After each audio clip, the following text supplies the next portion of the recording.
The air tastes like metal before the shots even come. It's a humid evening on Lenox and 51st, the kind of heat that makes the neon hum louder, that makes the city's breath feel close to your skin. Jalen Brooks steps out of Lena's mart with a paper bag pinched in one hand, milk, bread, a jar of honey for his mother's tea. He pauses under the awning because rain starts as a mist, then thickens, and the streetlight turns the drops into a curtain of gold. "Yo, Jay, you good?" A kid on a scooter, Dion, rolls by, one foot dragging a stripe of water. Jalen smiles, nods. "Tell your mom I got the honey." A cruiser slides to the curb with a hiss, then another noses up behind it, grill lights bleeding red over wet asphalt. Doors open. Two officers step out, boots striking the puddles like claims. One is thick-necked, jaw clenched, eyes already narrowed as if the scene arrived guilty. The other has the pinched look of a man who believes fear is the same as respect. "Hands," Thick-neck calls. No greeting, no reason. "Hands where I can see 'em." Jalen lifts both, the bag swinging from his fingers. "Don't move," Pinched Face barks, hand hovering near his holster. Rain darkens Jalen's hoodie, runs off the brim of his cap. He keeps his voice level. "My wallet's in my back pocket. You want it? I'll put the bag down and—" "Stop reaching!" Thick-neck snaps, though Jalen hasn't moved. His eyes flick to Dion. "You, kid! Back up!" Dion freezes, phone already up, instinct moving faster than courage. In the store window, Lena herself presses a hand to the glass. The bell on the door jingles, but no one steps out. "Sir," Jalen says, steady. "My name is Jalen Brooks. I live on—" "Fit the description," Pinched Face says to nobody, like a prayer he memorized. "Gray hoodie, dark jeans." Every third man in the neighborhood fits that description. Jalen swallows. The paper bag's bottom softens in the rain. One corner gives and the jar drops, shattering. Honey spills across the sidewalk, thick and bright as a wound under the light. The kid flinches at the sound. One of the officers does too, not Jalen. He stands still, palms open to the sky. "Turn around." Thick-neck's voice is a flat blade. Jalen pivots slowly, palms still raised. He thinks of his mother's hands shelling peas, her rings clicking against a bowl. He thinks of Friday dinner and the way his brothers argue about sports like the world depends on it. He thinks of how fast everything turns. "Spread your feet." He does. The second cruiser's spotlight pops on, white and brutal. It smears the rain into lines, paints Jalen's shadow long against the brick. A bus pulls up at the corner, and for a moment the ad on its side. Men in dress blues, spines blade straight, caps white as sails, casts a reflection over the storefront window. The image sticks in Jalen's head for no reason, like a tune you don't remember learning. "ID," Pinched Face says. "Slow." "It's in my back pocket," Jalen repeats, calm threaded with something brittle. "I'm going to reach with my right hand." "Don't!" Thick-neck's voice spikes. Jalen freezes. "Then you can take it out." Back pocket, right side. There is a moment, thin as a pane of glass, where sense could still prevail, where someone could say, "We've got this wrong," where the rain could just be rain. A radio crackles somewhere. A dog barks twice and gives up. The glass on the sidewalk keeps glittering. Pinched Face moves in. Thick-neck circles wide, angle of a man who wants the story to end with him in control. He keeps saying, "Don't move, like a mantra meant to conjure a world where no one else exists. Jalen's shoulder twitches because water runs down his spine and cold finds a nerve. That's all. "Gun!" Thick-neck shouts, though there isn't one. His hand yanks, his pistol clears leather, the world narrows to the hole of its muzzle. The first shot cracks the sky. Jalen drops on instinct, knees, shoulder, concrete, the way a body drops when muscle memory leaps out of old gym drills and shoves you out of a line of sound. The round hits the curb and chips stone into his cheek. He smells dust, copper, the bitter tang of burned powder. Lena screams inside the store. Dion's phone tilts, catches the ceiling, the clouds, the smear of a badge. The second shot chases the first, sparks off the bumper of a parked sedan. Car alarm explodes into the night. A woman at the bus stop covers her mouth, eyes huge, purse clutched to her ribs. The bus door hisses open, then shuts again, like the driver can't decide if anyone belongs anywhere. "Hands!" Pinched Face yells, but Jalen's hands are already high again, palms open as he crouches behind the sedan. "Hands! They're up!" Jalen shouts back, His voice surprises him, still even, still whole. "Don't you move!" Thickneck snarls, adrenaline shaking his words. "Don't do it, don't—" "I'm not," Jalen says, "because the truth is a rope you hold even when it burns." Across the street, someone else starts recording, then another. Screens bloom like moths finding light. The rain makes halos around them. Sirens wake in the near distance, separate songs finding the same key. Pinched face edges toward the back of the sedan, gun out, breath fogging. He tries to see Jalen's hands and wants them to be wrong. Thick neck angles toward the front, radio pressed to his shoulder. "Shots fired," he spits into it. "Suspect armed, suspect—" Jalen can't help it. He laughs once, a sound with no joy in it. "I'm not armed." "Shut up!" "Then look," Jalen says, raising his fingers above the lip of the car, hands bare and rain-slick. For a heartbeat, everything holds. The rain, the siren, the fear, the lie. Then the bus pulls away and the ad on its flank slides across the window again. Men in uniform stepping out of a plane, a slogan about honor curling along the bottom. Another cruiser screams into the block, fishtails, jerks to a stop. The two officers flick glances that way, relief that backup has come, calculation about how this will be written later. The new cruiser's doors open in the same practiced motion the first ones did. Boot heels hit water. But the rhythm is different this time, the set of shoulders wrong for what the two have planned. Two figures step through the strobe of red and blue and white. The first wears a midnight blue patrol uniform, badge catching the light like a small defiant sun. He moves fast, not swaggering, not slow, fast like a man who ran red lights because he heard a name he knows. His cap is still in the car, rain slicks his hair flat. He's already shouting before anyone can ask who he is. "Brooks, where is he?" The second doesn't belong to the city at all. He comes from the passenger side of a black SUV that rolled up behind the cruiser, a frame like a door, a dress uniform under a raincoat, ribbons lined in a neat, bright row.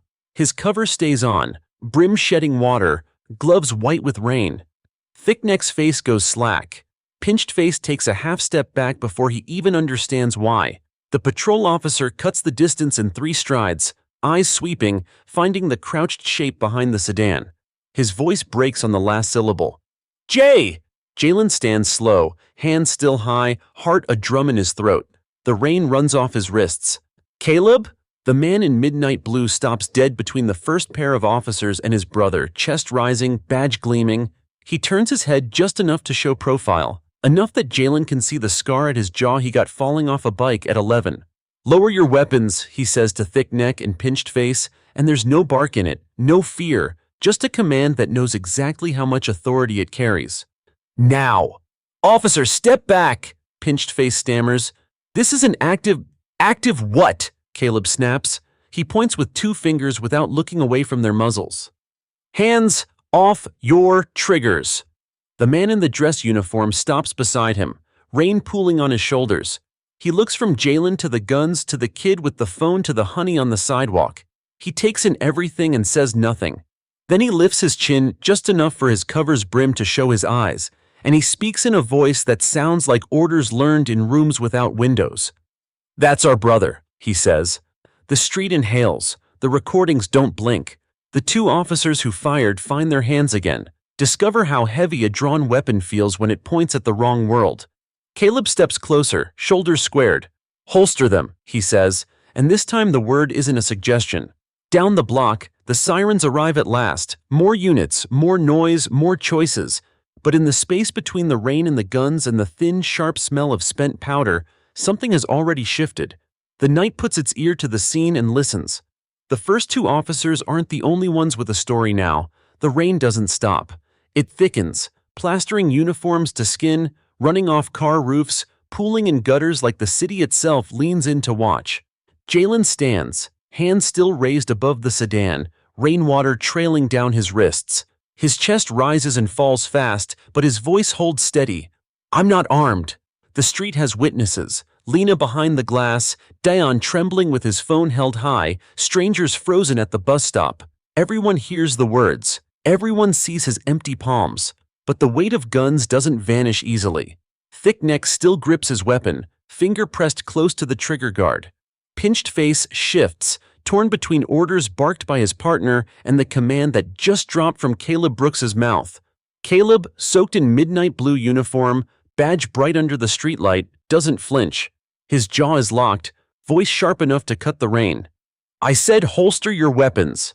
The man beside him, the one in the decorated dress uniform, steps forward. The rain streaks across the ribbons pinned to his chest, metal shining even muted in the storm. His boots slap water with the rhythm of someone who has marched across deserts and runways alike. Every eye on the street tilts toward him. He takes in the scene. 2 armed officers, his younger brother standing exposed, hands raised, face lined with disbelief. His own voice carries the iron of command. "You fired at an unarmed man. That man is my brother. Stand down." A murmur ripples through the crowd at the bus stop. Phones tilt higher. Red dots of recording lights glow like fireflies. Thick neck scoffs, trying to gather bluster. "You can't just step in here. This is a police matter." "No," Caleb interrupts, his badge flashing as he straightens. "This is an abuse of power. I'm a sworn officer of this city, and I just watched 2 colleagues fire at my unarmed sibling. You think this ends in silence?" The dress-uniformed man, Major David Brooks, the oldest brother, takes one slow step closer. His coat shifts, revealing the sharp line of his belt and sidearm. He doesn't reach for it. He doesn't need to. His presence is weapon enough. "You nearly killed a veteran's son in front of a corner store," David says, voice low but lethal. "And you did it while half the block was recording. Do you understand what that means? Do you understand what's already live across this city?" Thick neck swallows hard. Pinched face's eyes flick to the cluster of phones, then to the boy trembling with the scooter, then back to Jalen's steady hands. He lowers his gun first, sliding it back into its holster. Thick neck hesitates longer, chest heaving, veins pulsing at his neck. Finally, under the weight of Caleb's stare and David's silence, he lowers his weapon, holstering it with a snap that sounds like surrender. Jalen exhales shakily. His arms ache from holding them so long. He lowers them, slowly, carefully, like a man diffusing his own body. Caleb moves fast, closing the distance, grabbing Jalen's shoulder, scanning him head to toe. "You hit?" "I'm fine." Jalen's voice is rough. "They missed." "They tried," Caleb mutters, fury curling in every syllable. David stops at Jalen's other side, his presence solid, grounding. His gloved hand squeezes Jalen's forearm once, steadying him. Then his gaze sweeps the scene again, cold and unyielding. "You almost murdered an unarmed man tonight," he tells the officers, "and you did it in front of his brothers. You will answer for it." The crowd stirs. Lena bursts out of her store despite the rain, apron clutched to her chest. "He didn't do nothing," she cries. "He just bought milk for his mama. You shot at him for milk?" Her voice trembles but carries, cutting through the night.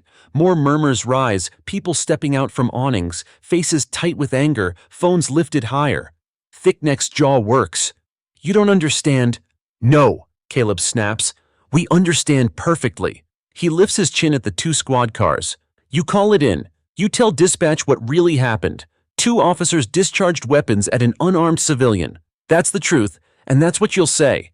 Pinched face looks pale under the streetlight. "We'll be crucified." David's voice booms like a command drill. "You'll be honest, or every person on this block will make sure the truth buries you. Which is worse?" For a moment, no one moves. The rain hammers harder, a drum roll for judgment. Then Thickneck finally presses his radio, voice clipped, every word grinding out like glass. "Shots fired, civilian unarmed, no injuries, officers on scene." The line goes silent. Jalen's legs feel weak, but he doesn't stumble. Caleb keeps a hand braced against him. David doesn't move, eyes still locked on the officers as if daring them to make one more wrong move. From the corner, Dion blurts, "They shot at him for nothing. I got it all right here." He waves his phone, his voice cracking but fierce.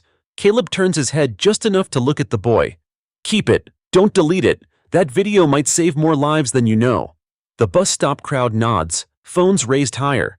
The story is already leaving this block, traveling into feeds, climbing into hashtags, boiling into outrage before the night even ends. The 2 officers shift, realizing they're trapped in something larger than their authority. Their faces tighten with the knowledge that their story has slipped away. David finally turns to Jalen, his tone softening for the first time. "You're safe now." Jalen meets his eyes, rain dripping down his face. Safe? For how long? David doesn't answer right away. The question hangs heavy, one the rain can't wash clean. Finally, he says, for as long as we stand together. The city wails with more sirens in the distance, converging. The night isn't finished, but neither are they. The flashing lights multiply until the block glows red and blue like a wound pulsing under the skin of the city. More cruisers arrive, sirens blaring, engines cutting, doors slamming. The sound of boots on pavement is a chorus. Jalen will never forget. Too many guns, too many eyes, all pointed the wrong way. But tonight, the scene has already shifted. Caleb stands in front of Jalen, his arms stretched like a shield, badge catching the strobe. David holds the other side, tall in his military dress uniform, every inch radiating authority earned from service in places these men have only read about. Together, they form a wall that even the new arrivals hesitate to cross. The first sergeant on scene strides forward, rain dripping off his cap. "What the hell is going on here?" he barks, eyes darting from the shattered jar of honey to the drawn weapons still cooling in their holsters. Caleb doesn't flinch. Two officers discharge their firearms at my unarmed brother, civilian. He had groceries in his hands. A murmur rises from the crowd behind the caution tape that hasn't even been strung yet. More neighbors appear now, drawn by the lights and the noise. Phones glow in every hand. The story has spread faster than the storm. The sergeant squints at Caleb. "And you are?" "Officer Caleb Brooks," Caleb snaps, voice ringing with a sharpness that slices the rain. "Badge number 4369, and this is Major David Brooks of the United States Army." He jerks his chin toward David, who doesn't move, doesn't need to. The ribbons and medals on his chest speak loud enough. The sergeant's expression flickers, confusion, calculation, then unease. He looks at Jalen, standing in the rain, clothes soaked, face hard but calm. "He's your brother?" "He is," Caleb says, "and if one round had flown straighter, we'd be talking about his funeral tonight." David finally speaks, voice carrying like a drill command. "And you'd be explaining why two of your men shot at an unarmed citizen in full view of witnesses and cameras. This entire block is a crime scene, but not because of him." Silence spreads, broken only by the slap of rain. The new arrivals shift uncomfortably, caught between loyalty to their own and the evidence already circling on social media. Pinched face looks pale, lips pressed tight. Thickneck tries to hold his ground, but the weight of so many eyes makes his bravado shrink. From the crowd, Lena steps forward, apron plastered to her chest, her voice loud and trembling. "I saw it. He came in, bought groceries, paid exact change, walked out, that's all. They shot at him like he was a target." Others chime in, voices overlapping. "He had his hands up. They didn't even ask his name. My kid got it all on video." The sergeant raises his hand, but the noise doesn't die. The people won't swallow silence tonight. Caleb's radio crackles at his shoulder. "Dispatch asking for status." He doesn't answer. He locks eyes with the sergeant instead. "Call internal affairs. This doesn't get buried." The sergeant's jaw tightens. "That's not your call, Brooks."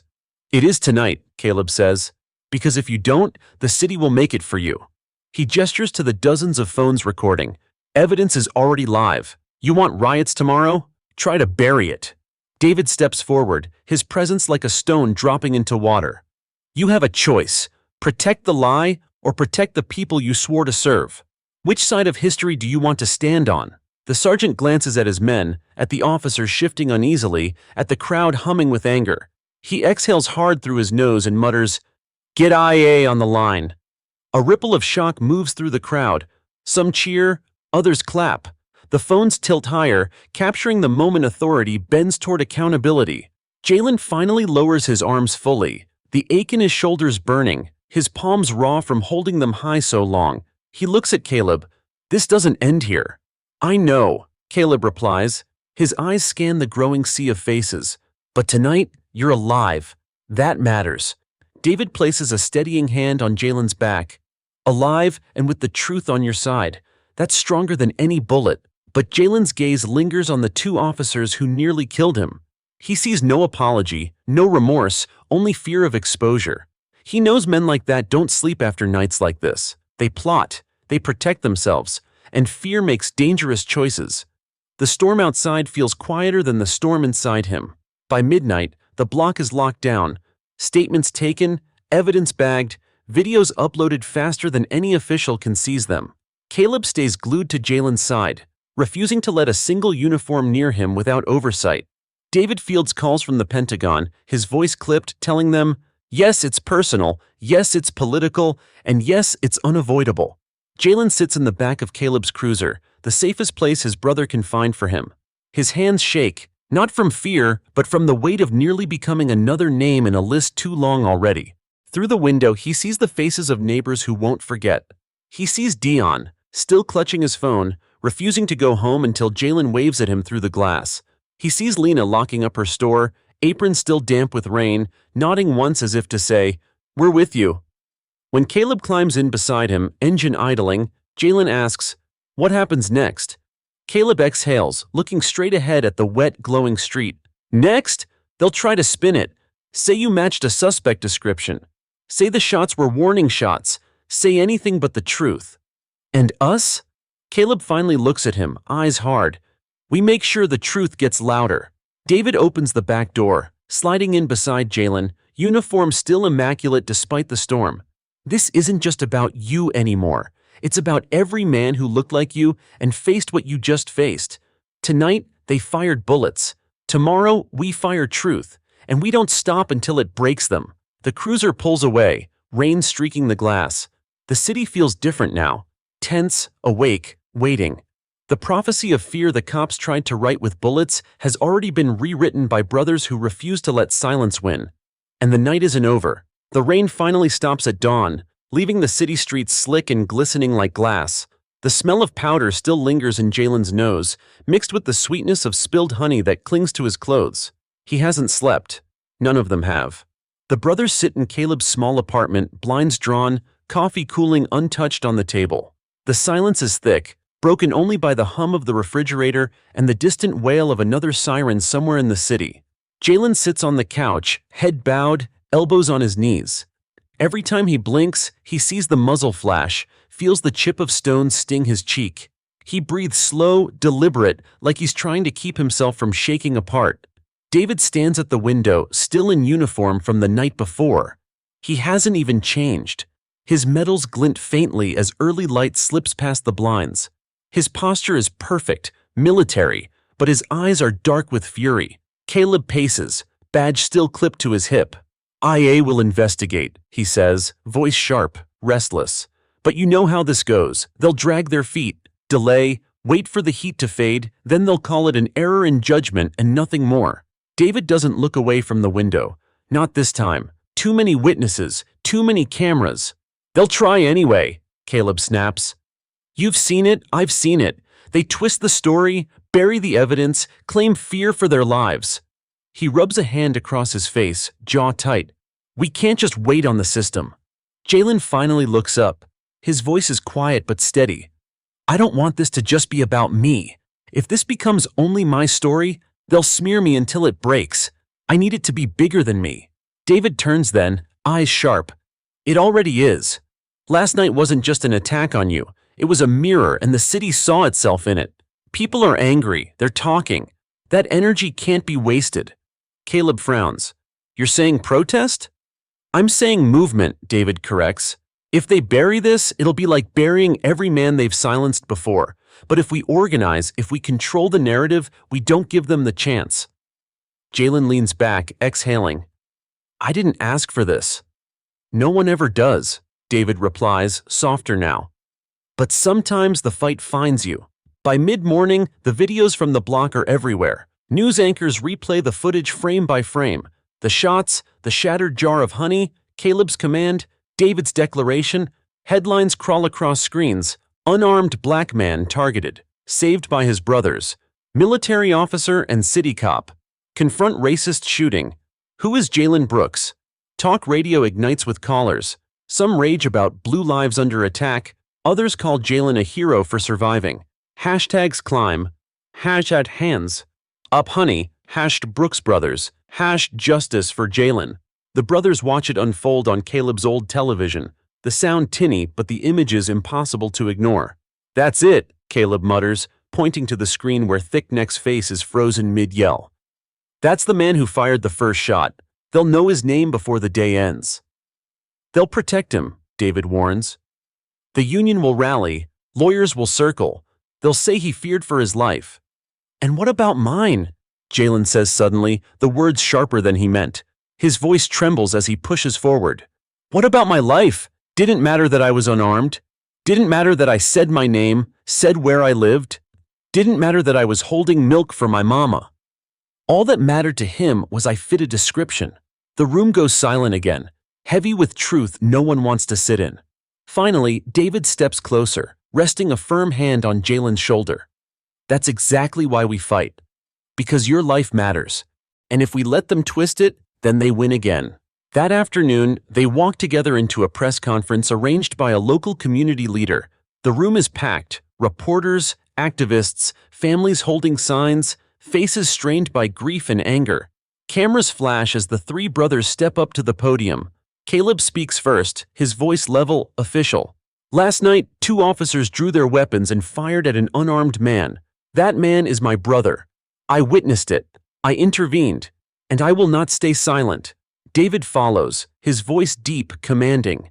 As a major in the United States Army, I've seen combat. I know what an armed threat looks like. Last night there was no threat, only a civilian with groceries in his hands. What happened was not fear. It was hate. The room erupts in murmurs, cameras clicking faster. Then Jalen steps up. His voice is softer, but it carries. I'm alive because my brothers arrived in time. But what if they hadn't? How many don't get brothers showing up in uniform? How many don't get witnesses, cameras, hashtags? I could have been another name.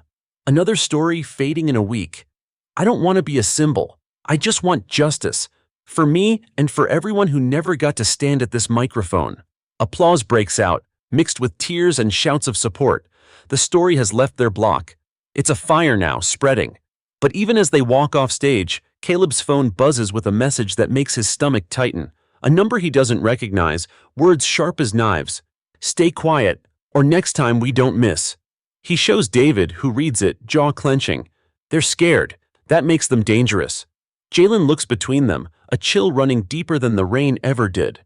So what now? Caleb slips the phone into his pocket, eyes narrowing. Now, we fight smarter, because this isn't over. David nods once, solemn. It just began. The brothers walk into the crowd, cameras flashing, supporters chanting. Outside, the city feels alive, pulsing with both fear and hope, and somewhere in the silence between sirens, 2 disgraced officers sit in a dark car, watching, planning. The storm isn't over. It's only shifted. Night folds over the city like a heavy blanket, but Jalen can't rest. Every time he closes his eyes, the flash of the muzzle blinds him. The sound of concrete chips hitting his cheek makes him jolt awake. Sleep isn't coming. Not tonight. He sits at Caleb's small kitchen table, staring at the phone lying face up, the threatening message still glowing, "Stay quiet, or next time we don't miss." The words replay in his head like gunfire. Caleb emerges from the hallway, hair damp from a cold shower, his uniform shirt half unbuttoned. He stops when he sees Jalen still awake. "You should try to sleep," he says softly. Jalen shakes his head. "How? Every time I shut my eyes, I hear it again. That click, that—" He stops, hand clenching. "And now this." He taps the phone. Caleb takes the device, scanning the words, jaw tightening. "This is intimidation. They want to scare you into silence." David enters from the balcony, his posture rigid even out of uniform. He hasn't left Jalen's side since last night, the role of older brother and soldier fusing into one. "Intimidation escalates," he says grimly. "They test the edges, first messages, then shadows, then something worse if we don't respond." "So how do we respond?" Jalen asks, frustration breaking through his fatigue. "Do we just stand at more microphones and hope the truth is louder than bullets?" David leans on the back of a chair, eyes steady. "Truth doesn't walk alone. It needs protection, and it needs amplification. We have both." Caleb nods. "I've got allies on the force, men and women who've seen enough to know something's rotten. They'll back me if this gets messy." "And me," David adds. "The Pentagon already called twice today. They're watching. They know if this spirals further, it becomes more than a city problem." Jalen exhales, rubbing his temples. "I didn't ask to be in a war." "No one does," David says. "But sometimes war finds you. What matters is how you fight back." The next day, the story grows teeth. News outlets replay Lena's testimony, Dion's shaky footage, and the moment David stepped out of the SUV declaring, "That's our brother." The image becomes a symbol, plastered on headlines and blogs. Three brothers standing against injustice, uniforms and civilian clothes united. But backlash arrives too. Commentators sneer on certain channels, painting Jalen as a troublemaker who escalated. Others question Caleb's professionalism, accuse David of politicizing his rank. The smear machine churns fast, desperate to muddy the waters. Caleb watches it unfold in frustration. They're trying to split us apart, make it about me, about him, about anything except the bullets they fired. David doesn't take his eyes off the screen. Let them try. Every lie will only make the truth burn hotter, but we need to stay ahead. How? Jalen asks. David turns toward him. By telling our story before they can rewrite it. That afternoon, community leaders organize a march. Word spreads across social media faster than officials can contain it. By sunset, hundreds gather in the rain-slick streets, carrying signs, "Justice for Jalen," "End racist policing," "Hands up, don't shoot." Jalen doesn't want to stand in front at first, but the crowd insists, chanting his name, their voices echoing against the tall glass buildings. Caleb marches beside him in uniform, face carved from stone. David keeps pace on his other side, boots striking rhythm, presence commanding. The chants rise, "No justice! No peace! Hands up! Don't shoot!" Drums beat from the back of the march. Umbrellas bob like waves in the sea of people. Phones capture every step, live streams carrying their movement across the country. Jalen looks around, overwhelmed.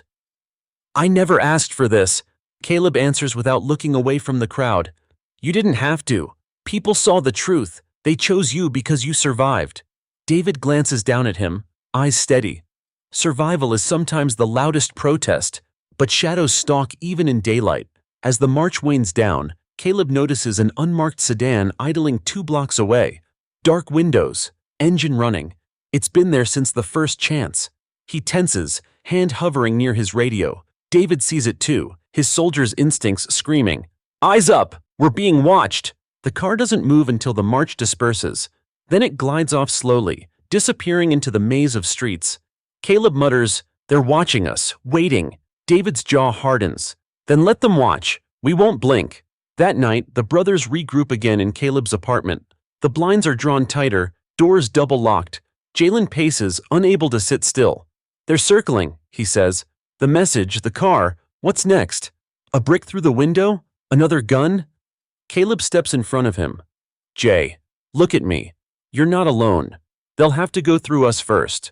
David adds, "And even then, they'll fail. Because this time the world is watching too." Jalen exhales, finally sinking into a chair. His brother's words steady him, but the weight doesn't vanish. "Then we fight smarter," he says, voice firm despite the fear. "If they want me silent, then I'll get louder. If they want me gone, then I'll stay standing, every day, every time." Caleb grips his shoulder. "That's it. That's strength." David nods. "And that's what they fear the most." Outside, the city hums with tension. Sirens distant, streets restless. But inside, for the first time since the shots were fired, Jalen feels something stronger than fear. Resolve. The fight isn't just about survival anymore. It's about justice. And he won't face it alone. The city wakes uneasy. The morning news is filled with split screens. On one side, footage of Jalen walking with his hands raised as bullets crack the air. On the other, commentators questioning whether the brothers are in flaming division. The anchor's smile is tight, her voice careful as if balancing on a knife. Jalen sits at Caleb's table, staring at the television without really seeing it. His coffee goes cold untouched. Every headline feels like a hammer shaping him into something he never asked to be. A victim, a symbol, a battleground. David switches the channel with sharp fingers. "Enough of their spin, you don't need to watch this." "I don't need to," Jalen mutters. "But the world does, that's the problem. They're watching me instead of what happened." Caleb adjusts his badge, already in uniform. "They're watching because what happened to you matters. Don't lose sight of that." Before Jalen can reply, Caleb's phone buzzes. He glances down, frowns, and answers. The room goes silent as he listens, jaw tightening. "Yes, I understand, I'll come in." No, he's not going anywhere without me. He hangs up and curses under his breath. What? Jalen asks, tension already sparking. They want you down at the precinct, Caleb says. Statement, formal interview. David steps forward instantly. That's a trap. It's procedure, Caleb argues, though his tone is wary. They'll claim it's routine, but, yeah, they'll try to twist him. I'm not letting him walk in there alone, David says. You're not, Caleb replies. We'll go together, but we have to be ready for games. By midday, the precinct lobby is a hive of whispers and stares. Cameras flash as the brothers walk in together. Caleb in his city uniform, David in crisp military blues, Jalen in plain clothes but standing tall between them. Reporters swarm, shouting questions. Jalen, do you consider yourself an activist now? Major Brooks, are you politicizing the army? Officer Brooks, are you turning against your own department? Caleb ignores them, hand firm on Jalen's back, pushing through the doors. Inside, the air is thick with tension. Officers glance up from desks, conversations faltering. Some look away, some glare. A few nod subtly at Caleb, silent signals of support. The captain waits in a glass-walled office. He gestures stiffly for them to sit. Jalen lowers himself into a chair, shoulders squared, refusing to appear weak. Caleb sits beside him. David stays standing, arms folded, a soldier scanning hostile ground. Mr. Brooks, the captain begins, voice coldly professional. We need your official account of what occurred on Lennox and 51st. Jalen meets his eyes. You mean the night 2 of your officers shot at me while I was unarmed? The captain's jaw ticks. We're still determining the facts. The facts are on 100 videos, Jalen says, voice sharp now. You've seen them. Everyone has. Caleb cuts in. Let's not play games. He'll give his statement, but it will be his truth, not the story you're hoping to write. The captain sighs, pulls out a recorder and clicks it on. Proceed. Jalen breathes once, then speaks clearly, recounting everything. The grocery bag, the shattered jar, the commands he followed, the bullets that tore the night. His voice doesn't waver, even when the images claw at him from inside. He finishes with a quiet, steady line. I had my hands up the entire time. Silence. The captain clicks off the recorder. Noted. His eyes flick to Caleb. You realize this puts you in conflict with your fellow officers. Caleb doesn't blink. No, this puts me in alignment with the truth. The captain's mouth hardens. You'll regret this, Brooks. Before Caleb can retort, David steps forward, voice thunderous. Is that a threat? The room freezes. The captain stiffens, realizing he's overstepped. Dismissed, he mutters finally. The brothers leave together, heads high, but as they step back into the lobby, Caleb mutters under his breath. They're closing ranks. This isn't justice, it's damage control. Outside, the crowd of reporters is still waiting. Jalen stops at the steps, looks out over the flashing cameras, the microphones shoved forward like weapons. His brother's tense, expecting him to keep walking. But he doesn't. He raises his voice instead. They asked for my statement. I gave it. I told the truth. And now I'll tell you the same. I was unarmed.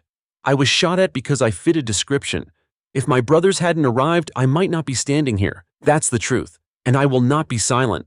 The crowd erupts in questions, but Jalen doesn't answer more. He turns and walks away, Caleb and David flanking him. Behind them, chants start rising, spreading like sparks on wind. Justice for Jalen! Justice for Jalen! That night back at the apartment, Caleb scrolls through his messages, half for support, half for venom. One stands out. Drop this or your badge won't protect you. He shows David, who grimaces. They're tightening pressure points. They'll come after your career first, then his life. Jalen overhears, eyes narrowing. Then let them. I'm not afraid anymore. David studies him. Courage is good, but don't mistake it for recklessness. They're hoping you'll lash out so they can say you deserved it. I won't give them that, Jalen promises.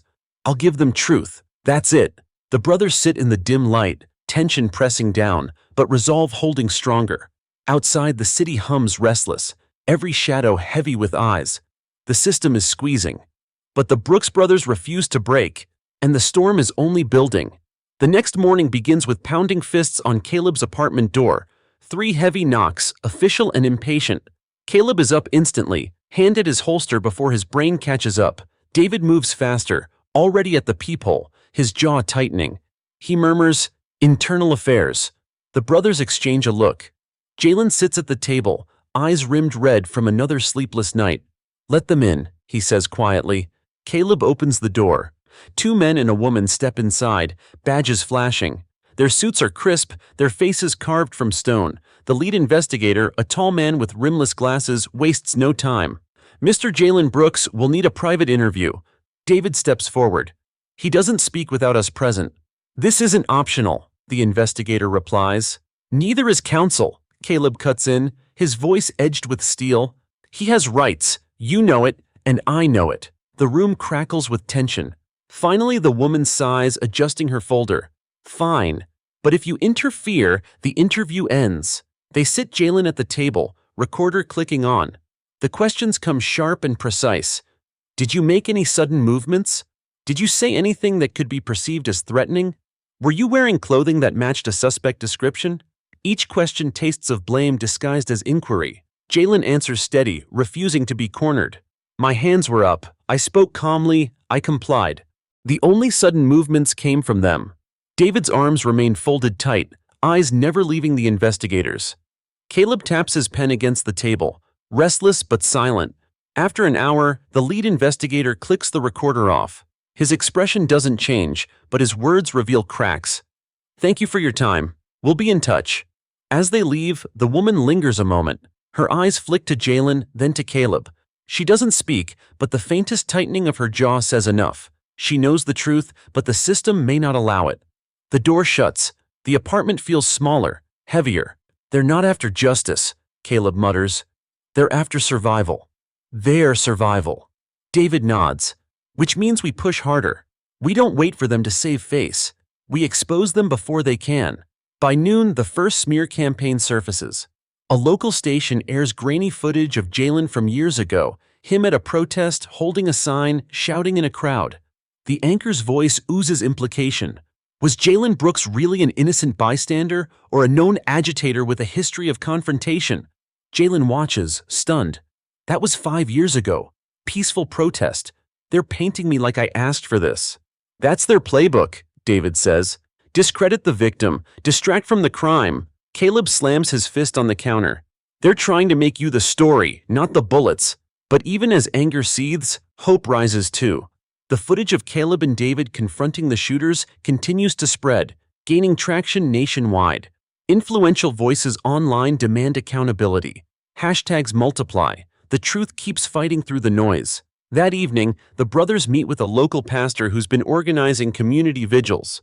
The church basement hums with energy. Volunteers folding flyers, teenagers painting banners, elders cooking meals for marchers.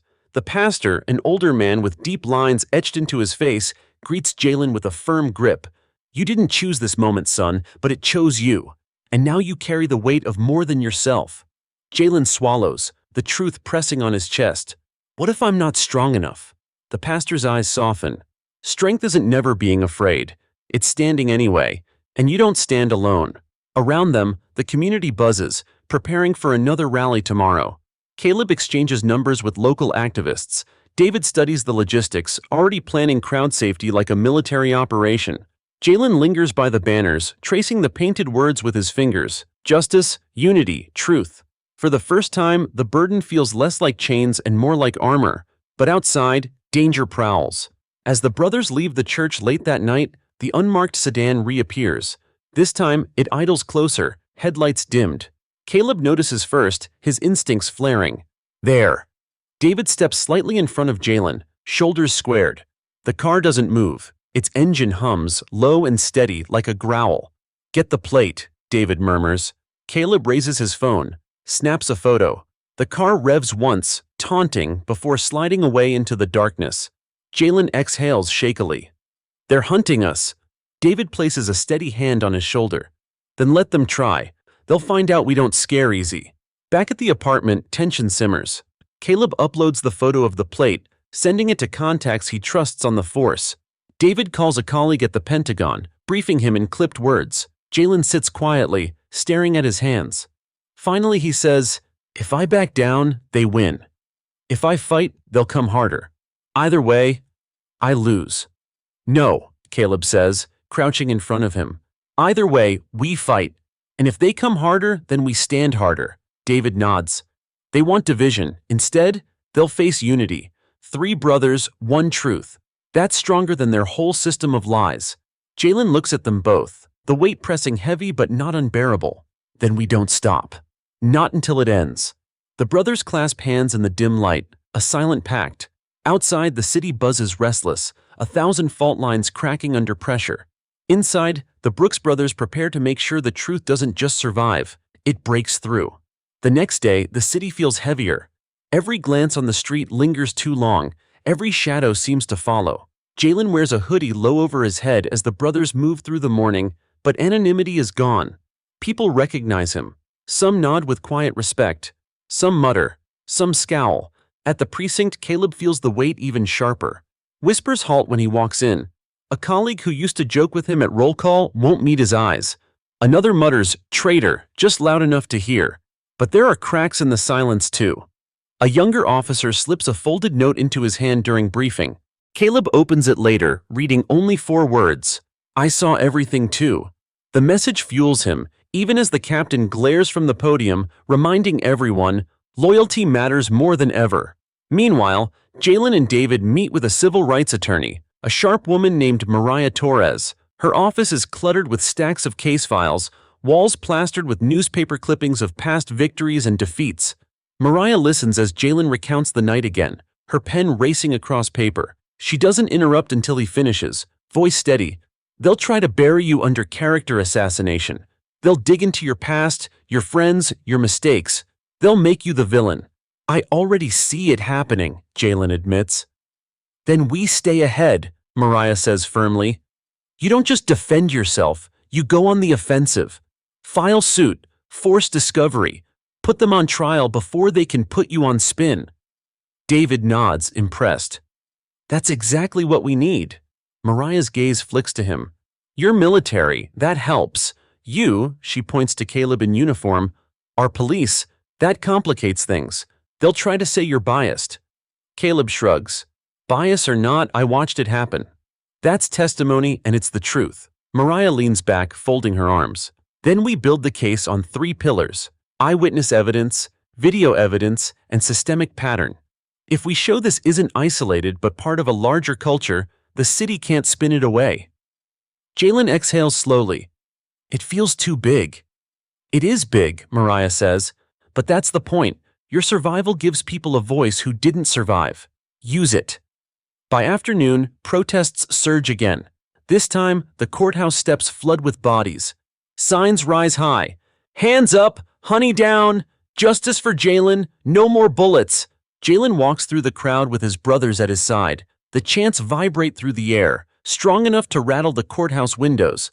A teenager rushes up, phone shaking in her hand. "You're him, right? Jalen? You're why I came. My brother?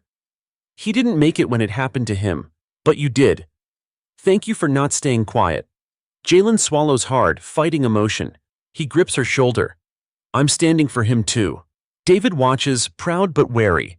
He notices officers on the courthouse steps, hands resting heavy on their belts, eyes sweeping the crowd like predators searching for excuses. Caleb murmurs, "They're looking for one spark. One wrong move. Then we give them none," David replies. But sparks are easy to plant. As speeches begin, a scuffle breaks out near the front. A man in a hoodie shoves another protester, yelling wild accusations. Cameras pivot instantly, eager for chaos. Jalen tenses, ready to step forward, but David grips his arm. "Planted. Watch." Sure enough, the man is dragged back by protesters themselves, exposed by live streamers as someone who arrived alone, unfamiliar to the community. The narrative shifts fast.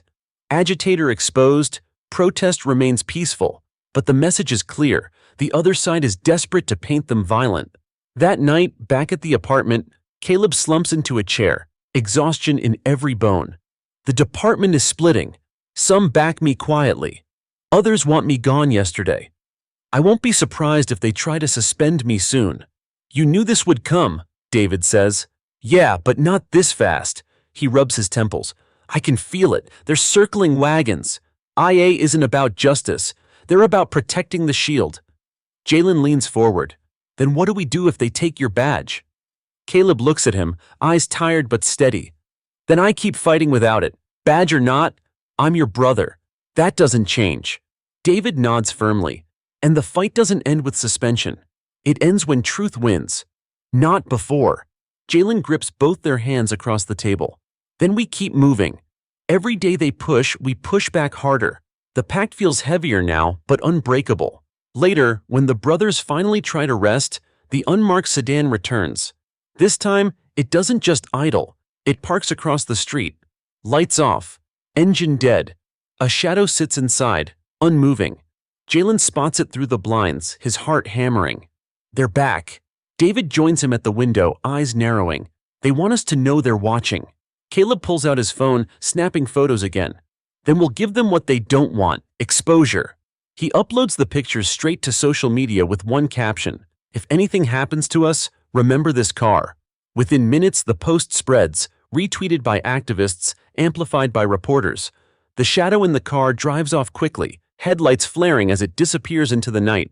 Jalen exhales, shoulders sagging.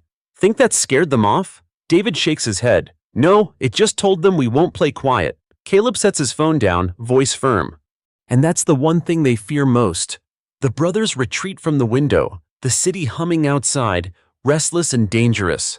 The battle lines are clearer now, but so is their resolve. The morning sun creeps through the blinds, but it doesn't bring warmth. Caleb stands in front of the bathroom mirror, tying his uniform tie with practiced precision. His reflection stares back at him, steady hands, tired eyes.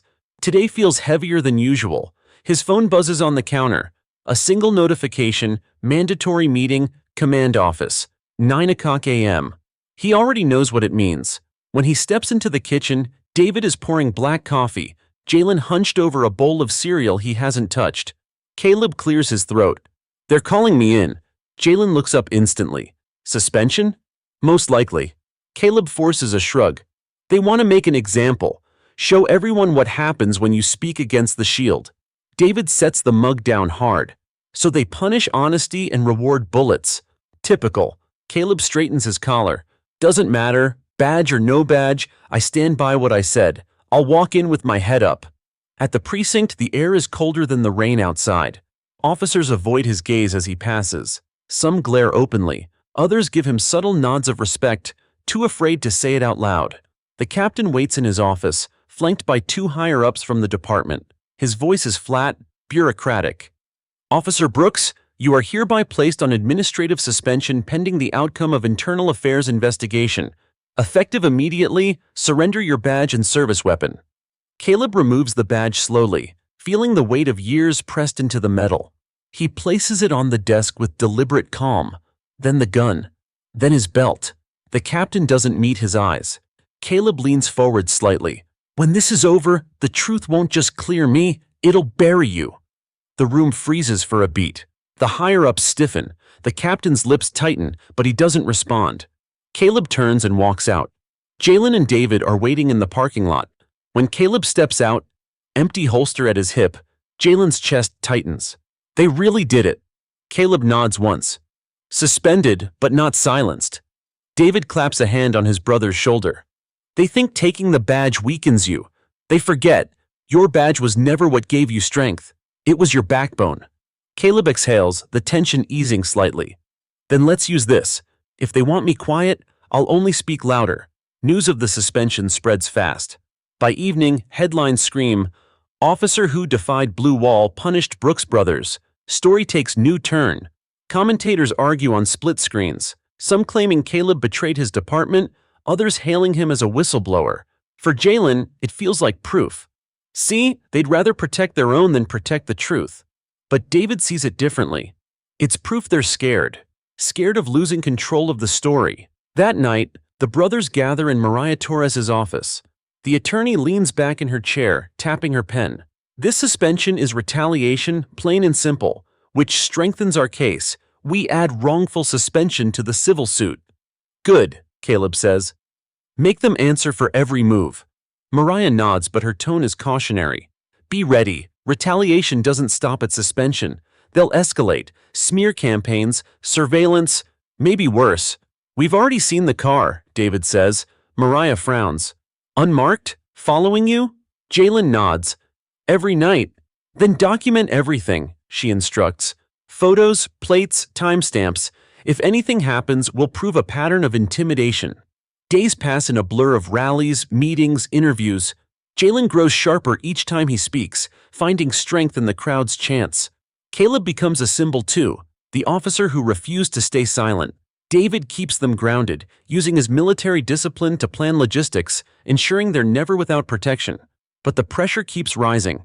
Anonymous calls at midnight, slashed tires on Caleb's car, a brick through Mariah's office window with a note scrawled, "Traitors fall." Each act of intimidation only fuels them more. One evening, after a rally downtown, the brothers walk back to Caleb's apartment. The street is quiet. Too quiet. David's instincts prickle. He stops suddenly, scanning rooftops and alleys. "Something's off," he mutters. Then, a crack. Not thunder. Gunfire. The crowd scatters. Jalen is yanked down by Caleb, who shields him with his body. David draws his concealed weapon, eyes sharp, scanning the source. Another crack echoes. A bullet ricochets off a street sign. People scream, diving for cover. David spots movement on a rooftop, a shadow slipping back. "Sniper!" he yells. Adrenaline surges. Caleb drags Jalen toward cover, ducking behind a concrete planter. David fires a warning shot, forcing the shooter to retreat. Sirens wail in the distance, too late, too slow. The attacker vanishes into the night. Silence follows, broken by ragged breathing and distant screams. Jalen sits against the planter, heart racing, hands shaking. "They tried to kill me. Again." Caleb grips his shoulder hard. "And failed. Again." David's jaw is iron. "This isn't intimidation anymore. This is open warfare." Caleb meets his eyes.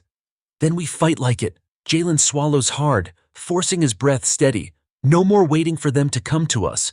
We take this public, every threat, every attack. We show the world exactly what's happening." David nods. "Agreed. The more they push in the shadows, the brighter we shine the light." Caleb exhales, determination burning. "Then tomorrow, we hold nothing back." That night, as they regroup, Jalen writes a statement for the press, not just about the shooting, but about the car, the messages, the suspension. He refuses to leave anything hidden. His brothers read over his shoulder, each line sharper than the last. By the end, David nods once.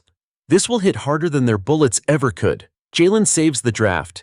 His hands still tremble, but his voice is steady now. "If they want me gone, then I'll be louder than I've ever been. And this time, the whole world will hear." Morning light cuts across Caleb's living room, but no one feels rested. The night echoes with phantom gunshots, every creak of the building sounding like a threat. Jalen sits at the table, scribbling notes with relentless focus.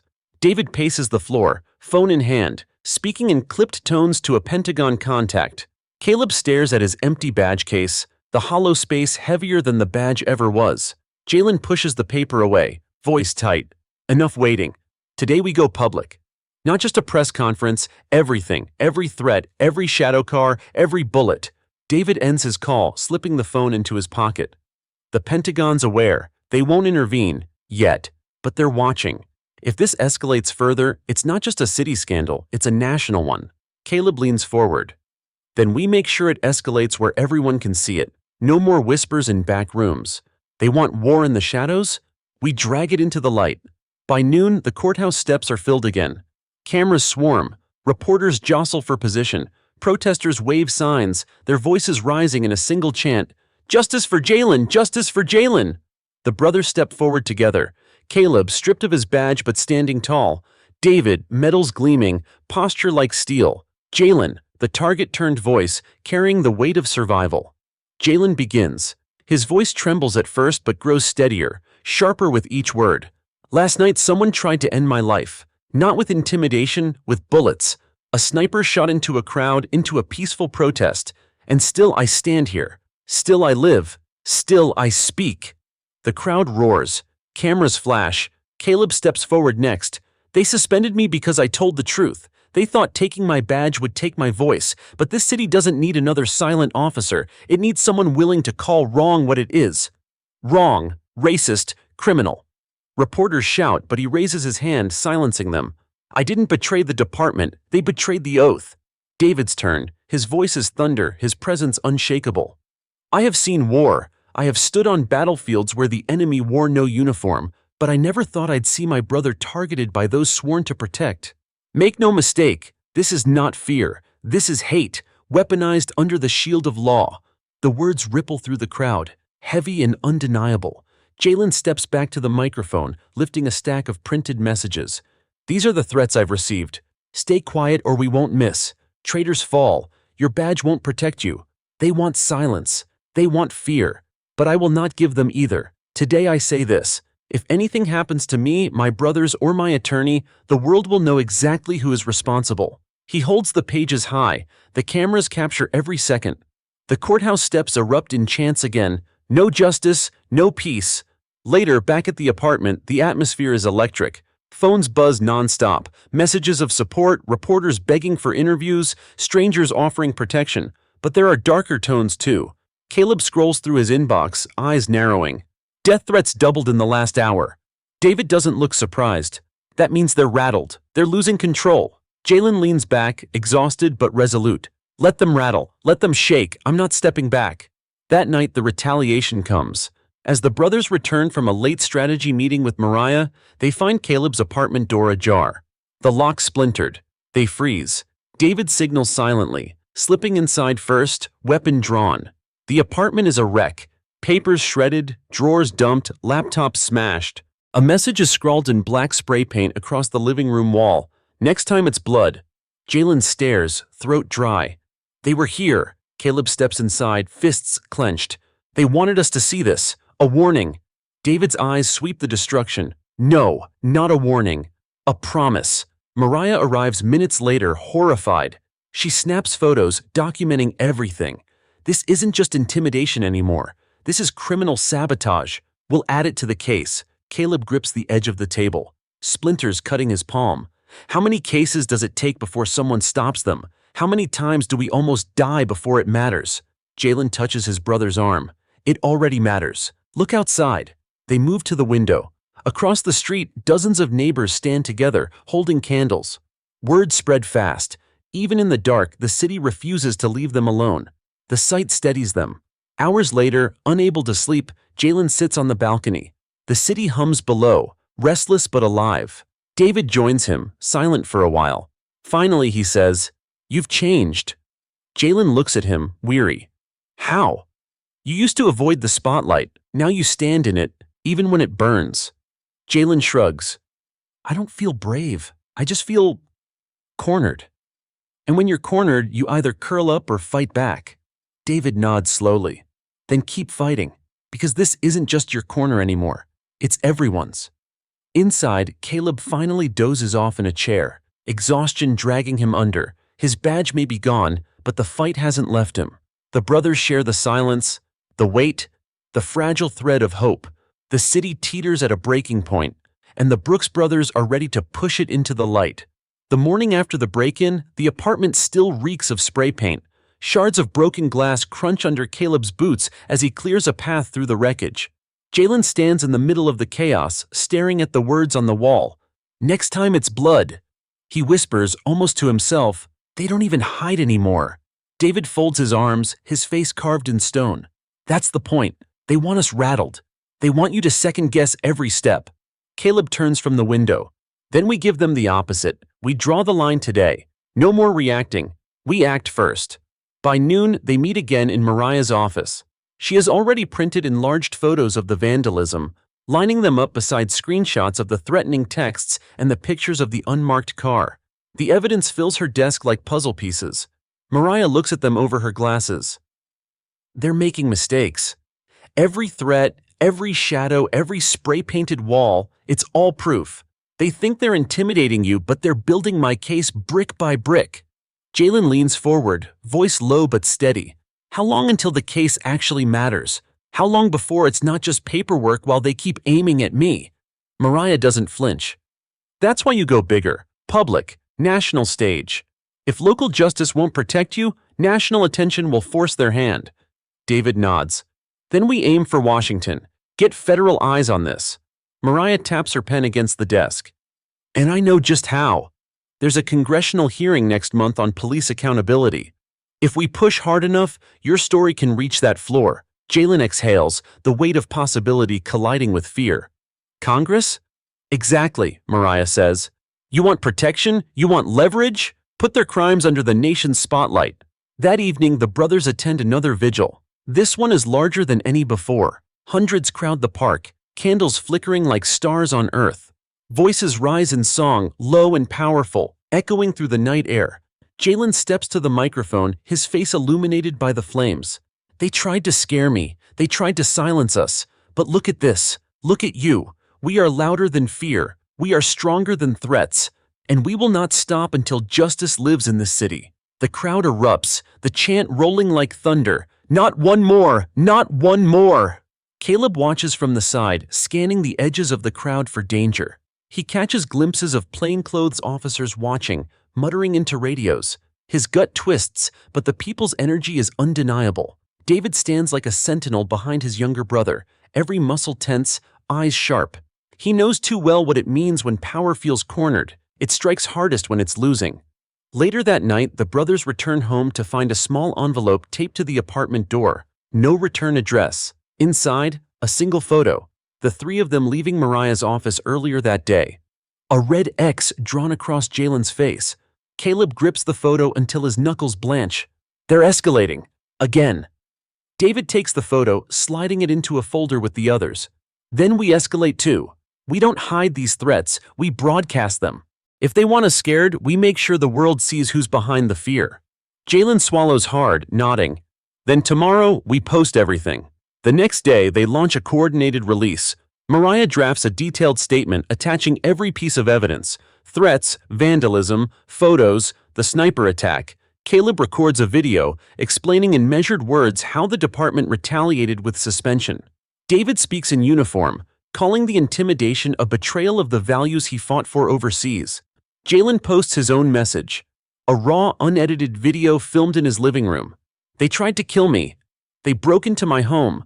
They left threats on my wall. But I am still here, still breathing, still fighting. And if they want me gone, they'll have to answer to every one of you first.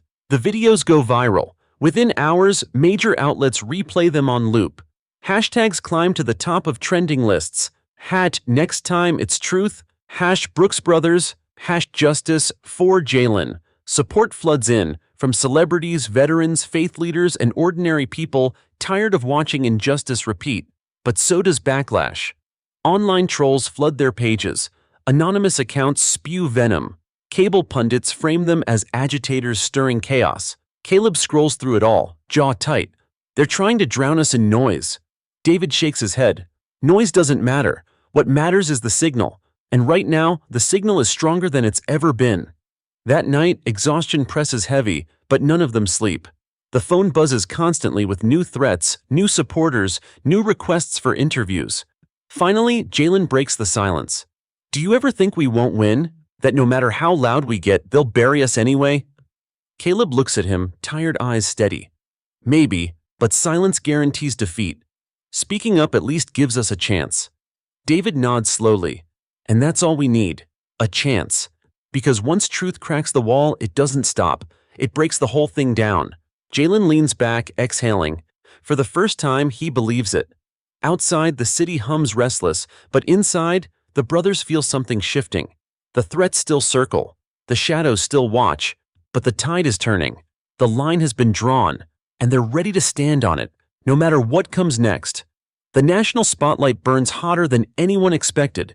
Every major network runs segments on the Brooks brothers. Jalen's raw video is replayed on primetime news, his voice trembling but unbroken. They tried to kill me, but I'm still here. Caleb's measured testimony and David's thunderous warning clip circulate across military forums and advocacy groups. For the first time, the system looks exposed, vulnerable, but that vulnerability breeds desperation. At dawn, Caleb's phone explodes with notifications. He scrolls through dozens of missed calls, then freezes at the headline plastered across the screen: Anonymous sources, Brooks Brothers, fabricated threats for fame. The article spreads fast, citing unnamed insiders who claim the vandalism was staged, the sniper attack unverified, the threats self-inflicted for attention. Photos of the spray-painted wall appear beside captions that sneer, "Too convenient?" Jalen reads it over Caleb's shoulder, blood draining from his face. They're calling us liars. David slams his fist on the table, rattling the mugs. This is their counterstrike. They can't deny the footage, so they smear everything else. Caleb exhales slowly, gripping the edge of the counter. They're moving fast. Too fast. That means we hit a nerve. Mariah calls minutes later, her voice sharp. Don't panic. Smear campaigns burn hot but short if you stay ahead. We fight back with receipts, photos, timestamps, police reports, everything. Jalen rubs his temples. Even with proof, people will believe what they want. Then we give them no room for doubt, Mariah says. You've survived bullets. You can survive lies. That afternoon, the brothers hold a press conference outside the vandalized apartment, the black spray paint still visible on the wall behind them. Caleb points to it as cameras roll. They say we fabricated this.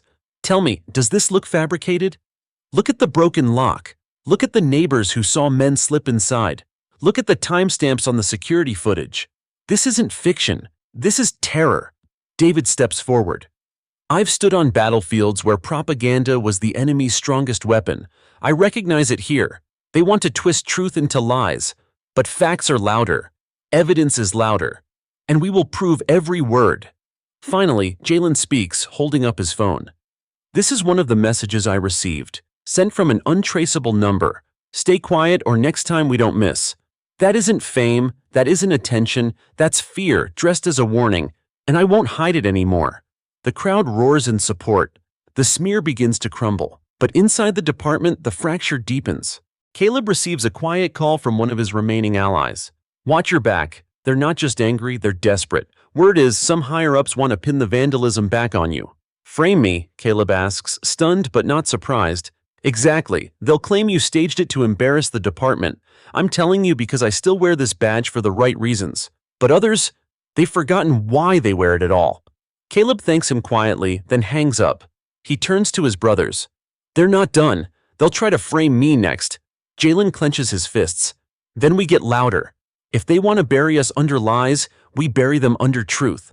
That night, the brothers appear on a national talk show, sitting side by side under bright studio lights. The host leans forward, voice steady but probing. Critics say you're inflaming division, that you've turned a personal incident into a political firestorm. How do you respond? Jalen breathes once, then answers. If calling out injustice is division, then maybe this country needs to be divided, between truth and lies, between justice and abuse. I didn't choose this firestorm. It found me when bullets ripped past my head. But if I have to stand in the fire to make sure no one else does, then I will. The audience erupts in applause. The clip goes viral within hours, but the night doesn't end with applause. As they leave the studio, David notices a figure leaning against a black SUV near the curb.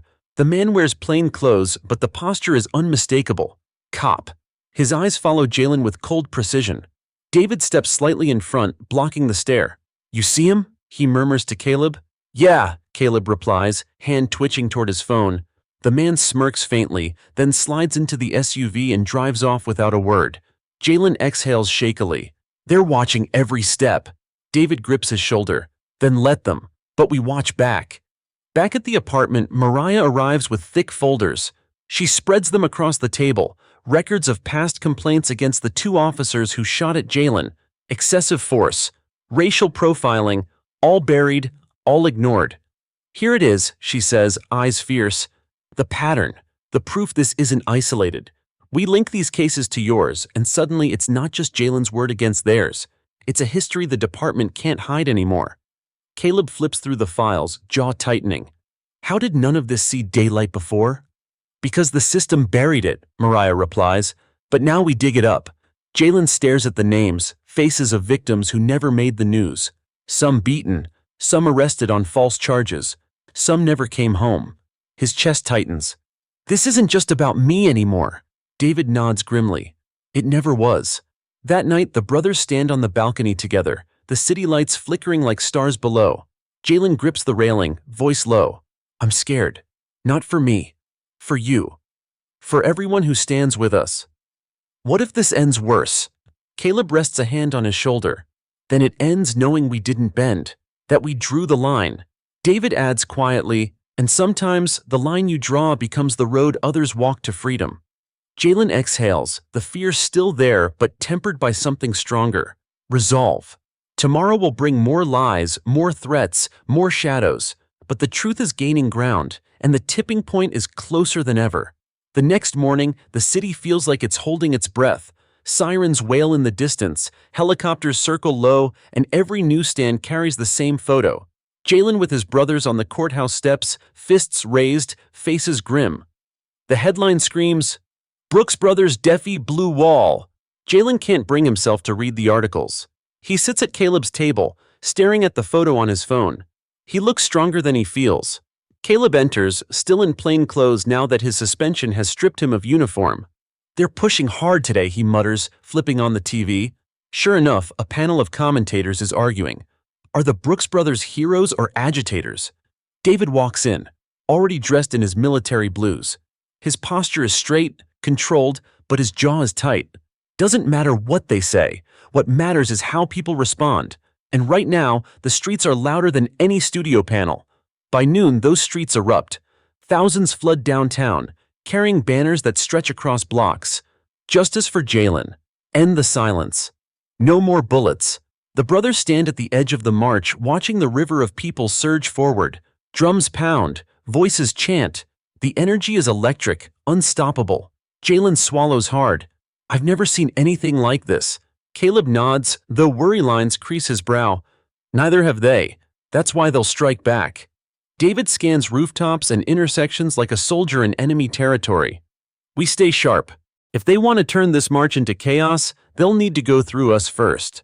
The march begins peacefully, but tension builds as the crowd approaches City Hall. Police barricades block the steps, lines of officers standing stiff with shields and batons.